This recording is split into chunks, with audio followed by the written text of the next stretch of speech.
그리스도의 제자와 가정이라는 제목으로 우리 하나님의 말씀을 증거하겠습니다. 마가복음은 예수님에 대한 이야기, 복음에 대한 이야기입니다. 그리고 이 복음을 통해서 우리는 어떤 삶, 제자의 삶을 어떻게 살아가는지에 대해서 말씀해 주고 있습니다. 마가복음을 전반부와 후반부로 나눈다면 전반부는 예수님이 누구신가, 우리는 예수님께서 그리스도, 메시아임을 알게 되었습니다. 그리고 후반부는 이 메시아이신 예수 그리스도, 그리스도께서 우리의 구원자, 왕이시라면 우리는 과연 어떤 삶을 살아야 할지, 예수 그리스도를 구주로 고백하는 삶이 어떤 것인지를 말씀해 주고 있습니다. 그리고 후반부에서 예수님께서는 갈릴리에서의 사역을 중심으로 마가복음이 전반부가 기록이 되었다면 후반부는 이제 예루살렘을 향해서 주님께서는 가고 계십니다.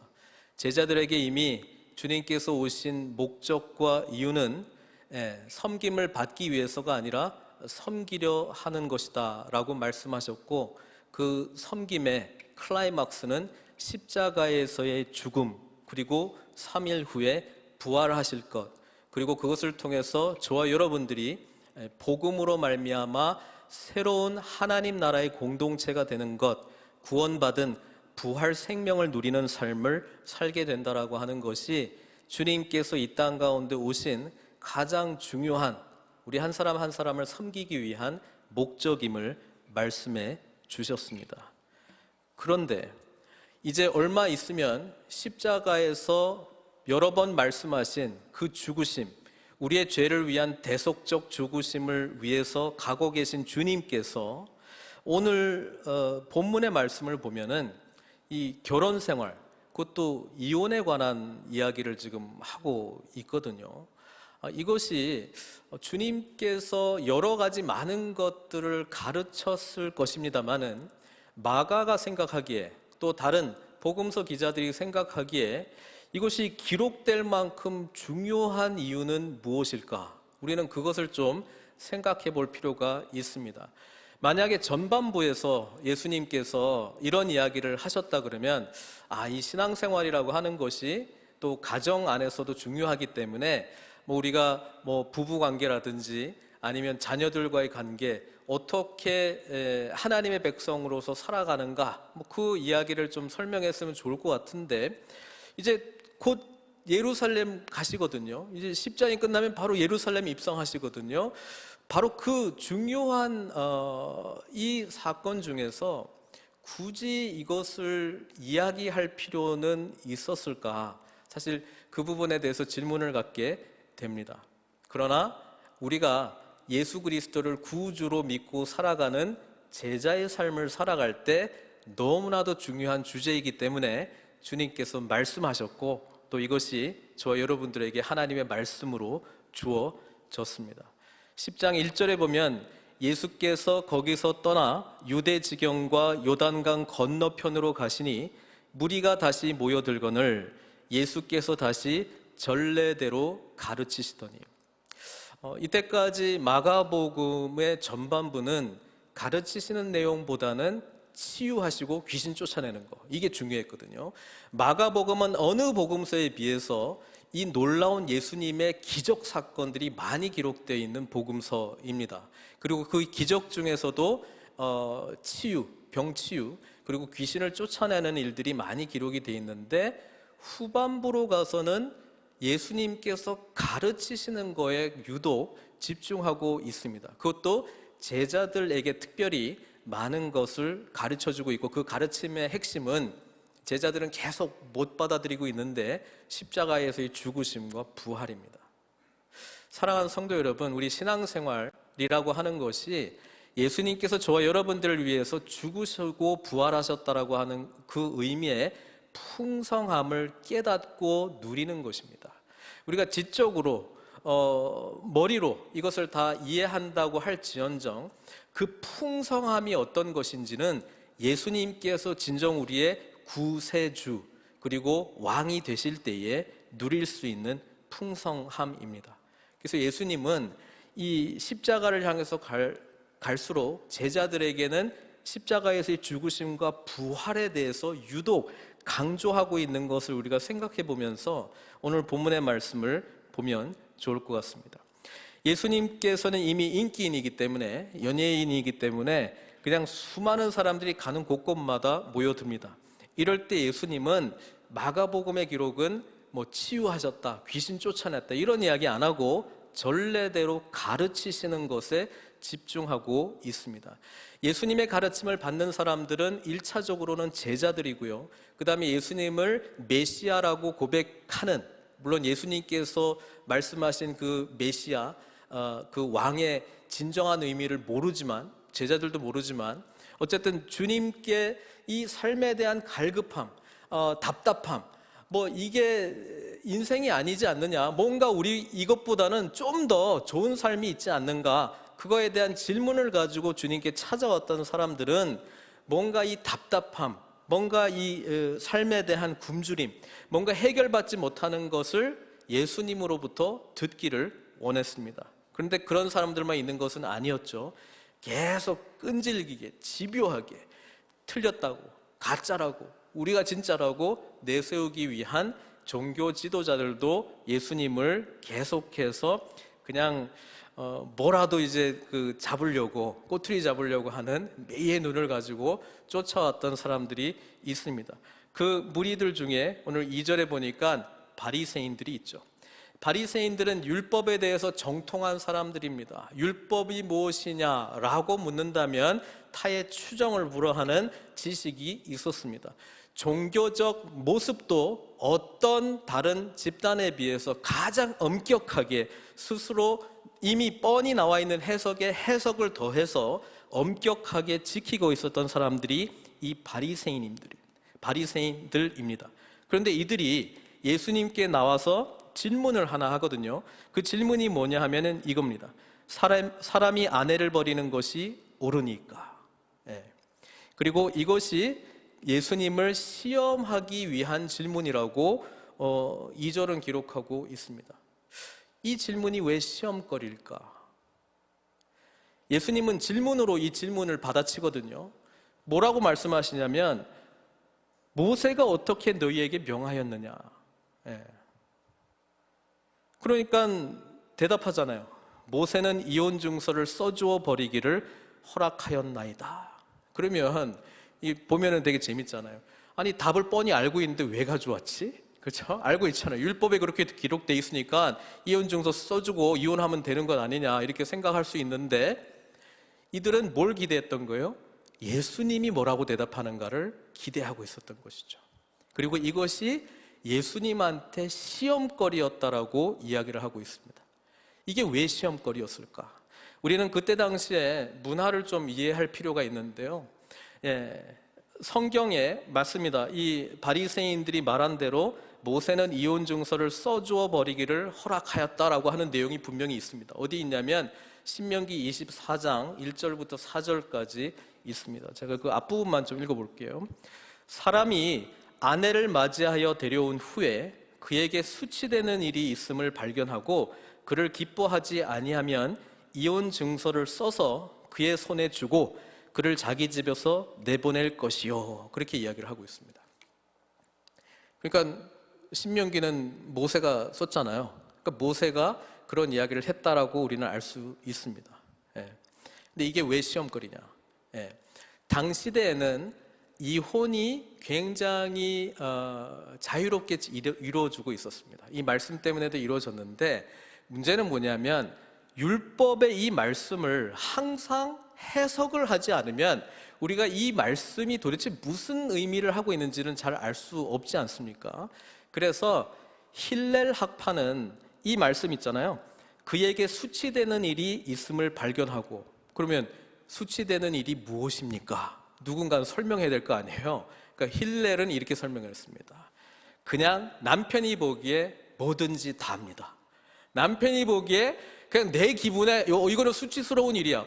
나한테 그렇게 눈길질 했어? 기분 나빠. 이혼 증서 써줄 수 있습니다. 음식을 만들었는데 타버렸어. 기분 나빠. 수치되는 일이야. 이혼 증서를 써줄 수 있습니다. 힐렐 학파는 굉장히 이 모든 주권은 남편에게 있다라고 생각을 했습니다. 그러니까 아내는 그냥 남편의 그 소유 정도로 생각하고 있었기 때문에 그냥 이겁니다. 수치되는 일이 뭐냐? 그냥 남편이 보기에 판단하기에 자기 주관의 정의에 내리는 것에 의해서 기분 나빠. 그러면 수치되는 일입니다. 그러면 이혼할 수 있습니다.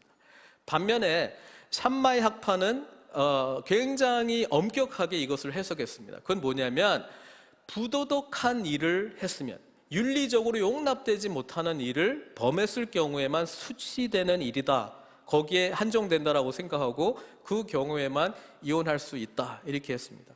그러니까 여러 해석들이 많이 있었기 때문에 이게 예수님께서 시험거리가 될 수 있었던 건 뭐냐면, 보편적으로는 힐렐 학파가 좀 주류를 이루었거든요. 근데 바리새인들이 딱 보니까 예수님은 율법을 지키더라도 정말 아무도 지키지 못하는 수준을 요구하시잖아요. 그러니까 분명히 엄격하게 할 거다라는 걸 알고 대다수의 사람들이 생각하고 있는 그런 개념의 이혼의 정의를 주님께서 말씀하시지 않을 거를 믿고, 그렇죠, 이게 하나의 시험거리가 될 수 있을 것이다. 근데 조금 탐탁하진 않죠. 이것보다 더 본질적인 시험거리가 있습니다.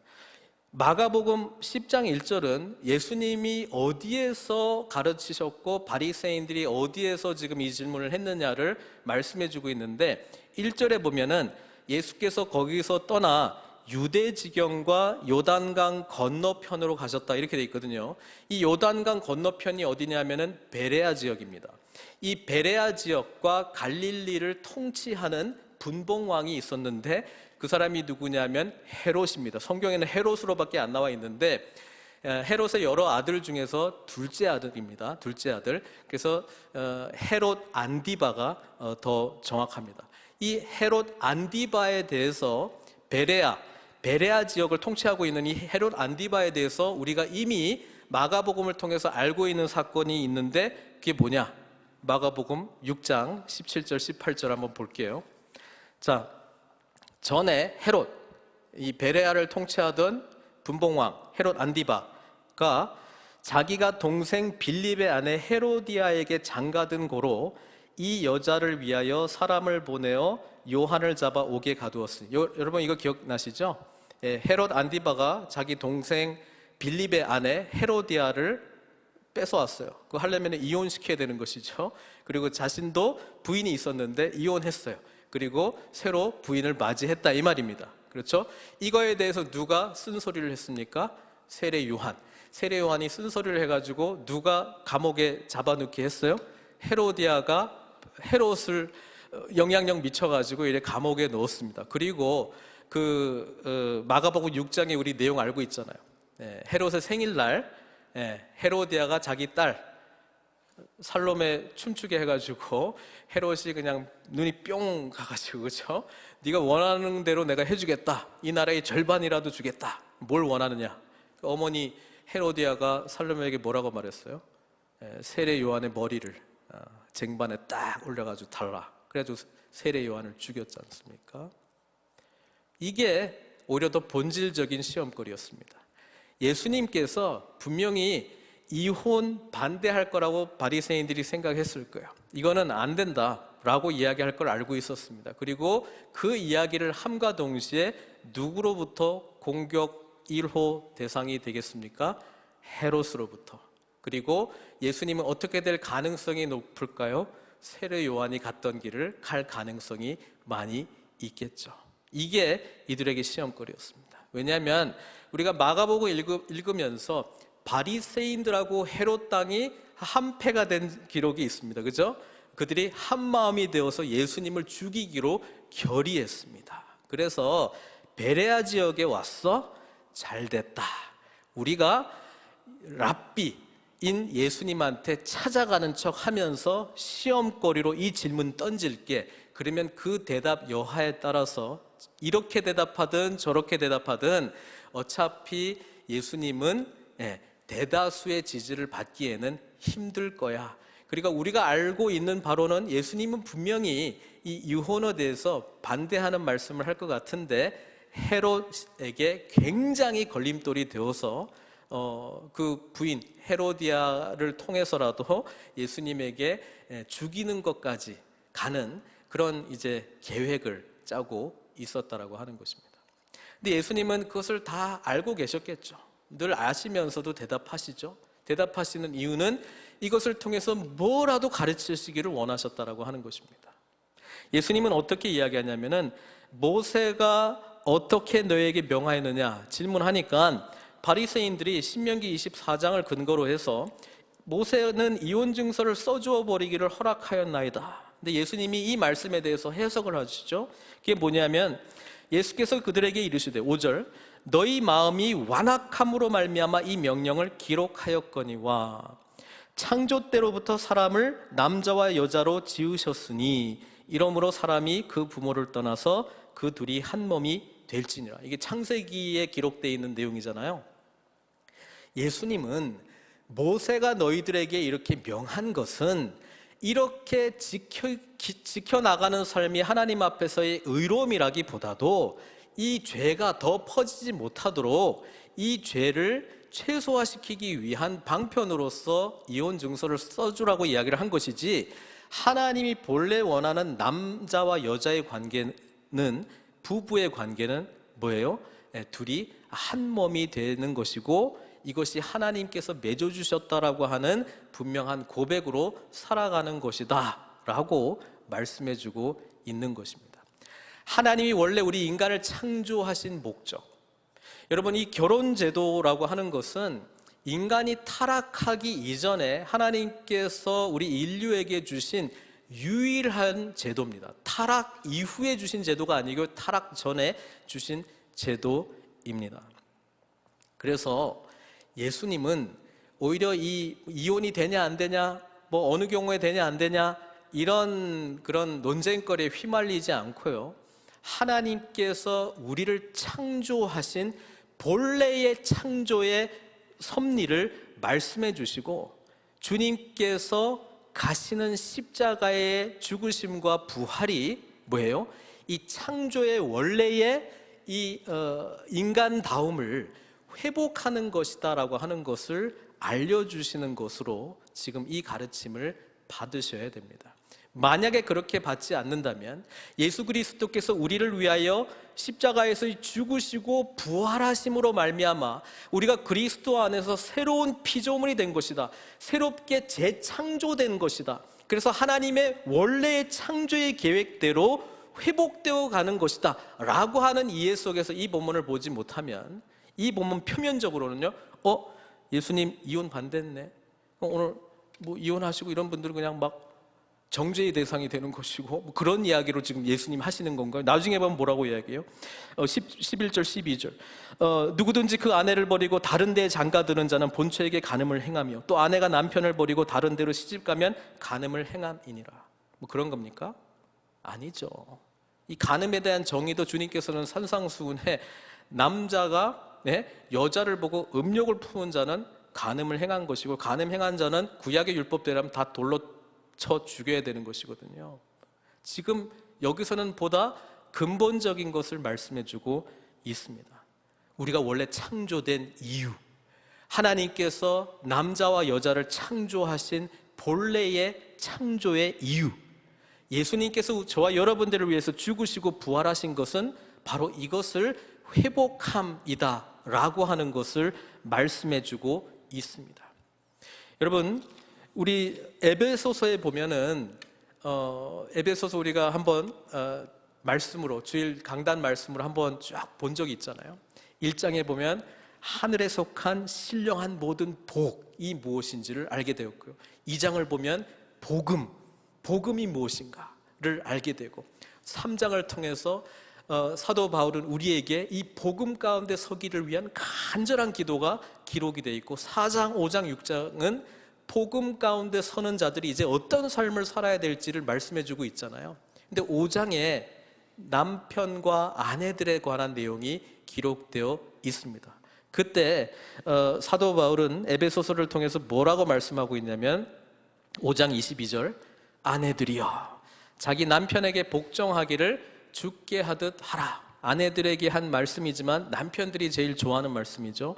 이는 남편이 아내의 머리됨이 그리스도께서 교회의 머리됨과 같음이니. 사도 바울은 이 남편과 아내의 관계를 바로 그리스도와 교회로 연결시킵니다. 그렇죠? 그리고 남편들도 똑같아요. 25절 보면 남편들아 아내 사랑하기를 그리스도께서 교회를 사랑하시고 그 교회를 위하여 자심을 주심같이 하라, 이렇게 이야기를 하고 있습니다. 자, 그리고 뒷부분에 31절에 오늘 우리가 읽었던 본문에서도 창세기 본문이 나오는데 에베소서 5장 31절에 보면 그러므로 사람이 부모를 떠나 그의 아내와 합하여 이 둘이 한 육체가 될지니 이 비밀이 크도다. 나는 그리스도와 교회에 대하여 말하노라. 사도 바울은요, 그리스도와 교회의 비밀이 가정 안에 있다라고 이야기를 해주고 있습니다. 우리가 예수 그리스도 안에서의 죽으심과 부활의 의미를 진정으로 안다면 이 가족 안에 하나님께서 에덴 동산에서 타락하기 이전에 아담과 하와가 누렸던 그 온전함과 사랑의 풍성함을 누리게 된다라고 이야기를 해주고 있습니다. 고로 예수 그리스도의 죽으심과 부활을 경험한 제자는 가정 안에서 이 작은 천국을 맛보게 된다라고 하는 것이죠. 제가 얼마 전에 한국에 있는 목사님들과 미국에 있는 목사님들과 함께 이 말씀을 같이 준비하는 그런 모임에 제가 참여를 한 적이 있습니다. 프로페 짜이라고 하는 모임인데, 그 모임은 우리 그 찌빙글리, 우리 종교 개혁을 일으켰던 사람들이 잘 모르는 역사입니다만은 처음부터 신학교가 발달되어 있지 않았기 때문에 교회 리더들, 설교를 맡은 리더들이 함께 모여서 말씀을 같이 준비했던 모임에서 이제 유래가 됐습니다.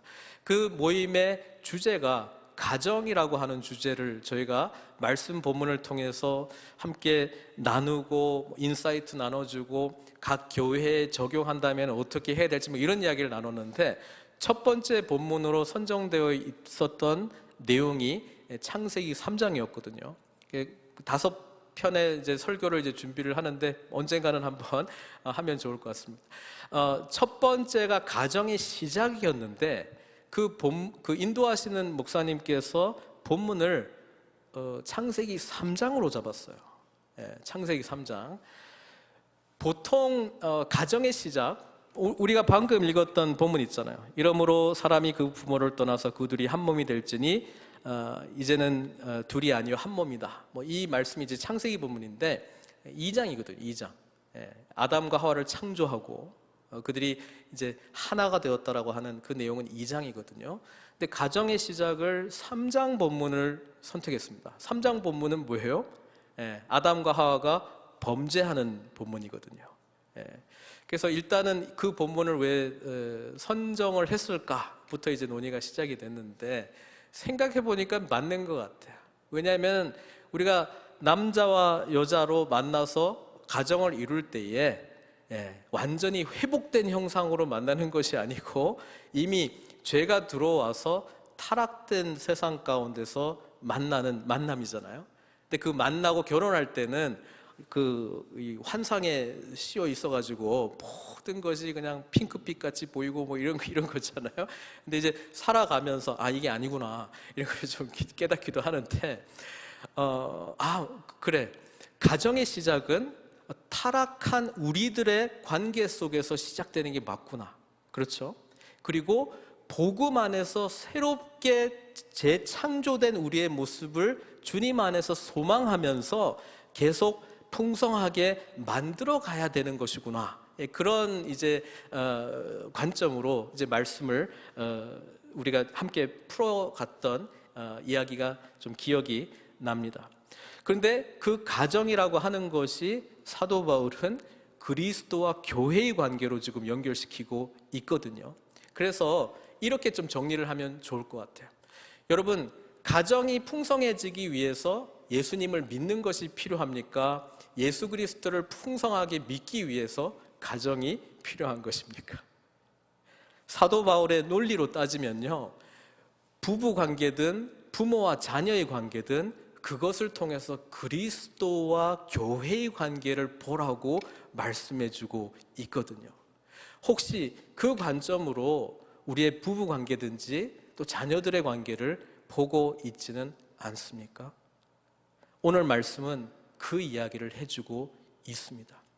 그리스도의 제자로 살아간다라고 하는 것은 예수 그리스도의 죽으심과 부활을 경험한 자이기 때문에 그 죽으심과 부활을 경험한 자는 부부 관계 속에서 가정 안에서 하나님께서 원래 창조하신 그 풍성함을 누릴 수 있는 자들임을 뗄래야 뗄 수 없는 관계로 말씀해주고 있다라고 하는 것입니다.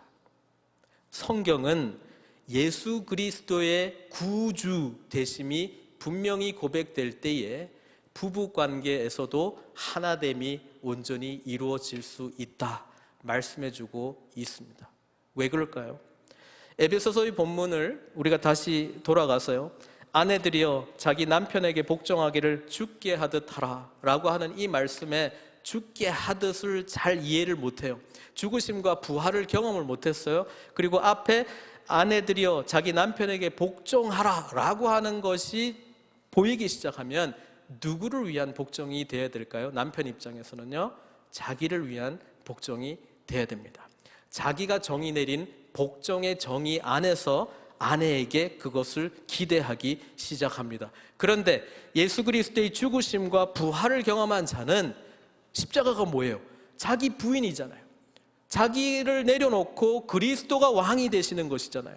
그래서 아내가 복종하는 것은 남편이 해야 될 역할은 그리스도께 복종하도록 안내하는 역할을 하는 것이거든요. 근데 이 부분이 이해가 안 되니까 이 봐라 그렇게 이야기하는 거예요. 내 뜻에 복종해야지. 내 뜻이 하나님의 뜻이 될 때 죽게 하듯 하는 그 의미가 풀어지는 것이고요, 남편이 죽고 예수 그리스도와 연합한 부활의 소망 속에서만 아내가 진정으로 남편에게 복종하는 의미들이 풀어지는 것 아니겠습니까? 거꾸로요, 남편들아 아내 사랑하기를 할 때 십자가에서의 죽으심과 부활을 경험하지 못한 아내의 입장에서는 그것을 어떻게 해석할까요? 이 봐라, 예수님이 그냥 생명 내어놓고 교회 살리지 않았느냐, 나를 위해서 생명 걸어, 이렇게 되는 것 아니겠습니까? 나를 위해서 생명 넣어놓고 사랑해야지, 그런 건가요? 나를 사랑하는 것은 나를 위해서 십자가에서 죽으시고 부활하신 주님을 왕으로 모시고 살아가는 아내를 사랑한다라고 하는 것은 그 아내를 아내 되게 하는 예수 그리스도의 풍성한 은혜를 바라보면서 그리스도께서 교회를 위하여 생명 놓으신 그 사랑과 은혜를 알고 사랑의 반응을 제대로 하지 않겠습니까? 그러니까 남편과 아내들을 향한 이 윤리적인 명령이 십자가에서의 죽으심과 부활을 온전히 경험하지 못하고는 나를 위한 것으로 착각하고 해석할 수밖에 없습니다. 지금 이혼과 관련된 본문, 사실 모세가 너희들의 완악함으로 말미암아 주었다라고 하는 그 말씀이 어떤 의미일까요? 힐렐의 설명대로 하면 남편이 보기에 아내가 수치되는 일을 했어, 그러니까 이혼 증서를 써줄 수 있다. 다 누구 기준인가요? 남편 기준이라고 말씀드렸잖아요. 그런데 이 부분에서 모세가 이혼 증서를 굳이 써주라고 이야기한 것은 순전히 아내를 위한 것입니다. 여인들을 위한 것입니다. 그때 당시에 여인들이 살아갈 수 있는 길은 좋은 남편에게 결혼해서, 그렇죠, 자녀를 생산하는 것이 거의 이 여자로서의 삶의 목적이고 방법이었거든요. 근데 이것으로부터 단절되었다, 쫓겨났다, 그러면 살아갈 수 있는 방편이 없습니다. 몸을 파는 그런 거 외에는, 아니면 정말 구걸해서 뭔가를 얻지 못하고서는 살아갈 수 있는 방법이 없습니다. 그래서 이혼 증서를 준 이유는 뭐예요? 죄 가운데 있는 인간들이 깨진 관계가 나타날 수밖에 없는데 뭐 하라는 거예요? 새로운 출발로서의 이혼 증서잖아요. 이혼 증서를 통해서 새롭게 결혼할 수 있는 법적 근거를 마련해 주는 것이잖아요. 이게 사실 이혼 증서의 진정한 의미였는데, 결과로서의 이혼 증서를 생각했고 해석했단 말이죠. 나한테 기분 나빠? 이혼 증서, 이혼 사유되고 이혼 증서 써주고 그러면 되는 것 아닌가? 아닙니다. 모세가 이것을 한 것은 하나님의 창조 섭리로의 회복이 아니라 죄 가운데 있는 인간이 더 이상 큰 죄를 짓지 못하도록, 그리고 깨진 관계 속에서의 회복의 실마리를 마련하기 위한 방편으로서 준 것이지, 하나님이 원래 의도했던 우리 삶의 모습은 아니었다라고 하는 것입니다.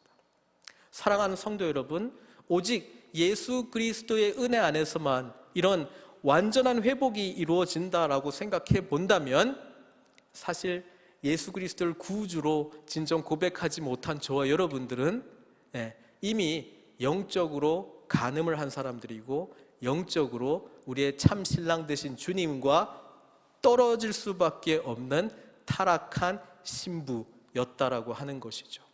사랑하는 성도 여러분, 복음은 자격 없고 죄로 말미암아 수치되는 이유가 너무나도 합당하고 많은 우리들이 감히 예수 그리스도의 십자가에서의 죽으심으로 우리는 다시 주님과 결혼할 수 있는 순결한 신부가 될 수 있는 은혜를 입은 것이다 라고 하는 것이, 주님께서 저 여러분들을 위해서 예루살렘 십자가를 향해서 가시는 이유인 것입니다.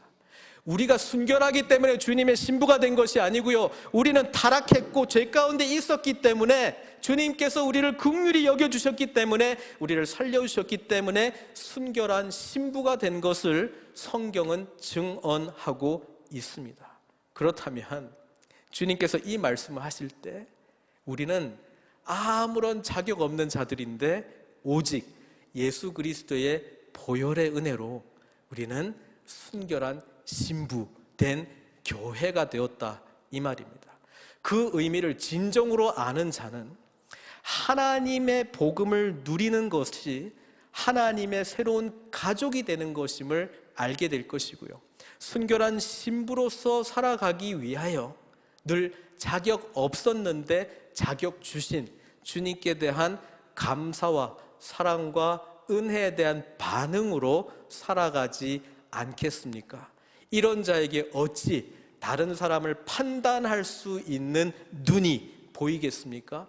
이들에게는 오직 긍휼하심을 받은 자로서 또 함께 긍휼을 입어야 될 그 사람들을 향한 긍휼히 여기는, 불쌍히 여기는 마음이 자라지 않겠습니까?